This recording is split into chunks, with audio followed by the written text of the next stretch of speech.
अस्सलाम वालेकुम दोस्तों, चैनल को सब्सक्राइब नहीं किया सब्सक्राइब करें, लाइक करें और शेयर करें। एक बूढ़ी खातून ने रेडियो स्टेशन फ़ोन किया, कहानी को आखिर तक देखना लाजमी। एक बूढ़ी खातून ने रेडियो स्टेशन फ़ोन किया कि वो कई दिनों से भूखी है और कई दिनों से सिर्फ सूखी रोटी और पानी पर गुजारा कर रही है, और कहा कि अल्लाह की राह में इसे कुछ खाने के लिए दिया जाए।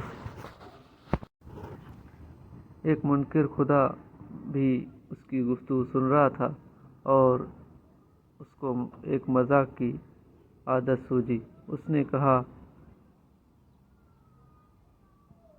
खाने पीने की अशिया खरीदी और उस बूढ़ी औरत का एड्रेस मालूम करने के बाद अपने नौकर से बोला कि जाकर इस बूढ़ी औरत को दे दे, और जब वो पूछे कि किसने भेजा है तो बताना ये शैतान की तरफ से तोहफा है। वो बूढ़ी औरत इतनी ज़्यादा खाने का सामान देखकर बहुत खुश हुई और जल्दी अपने घर के कोने में वो रखने लगी। ऐसे में नौकर ने पूछा, क्या आप मालूम नहीं करना चाहेंगी कि ये सामान किसने भेजा है?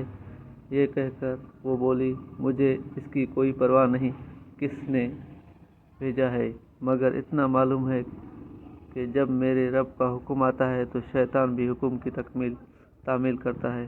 दोस्तों, बिल्कुल इसमें सबक है। चैनल को सब्सक्राइब करें, लाइक करें और शेयर करें।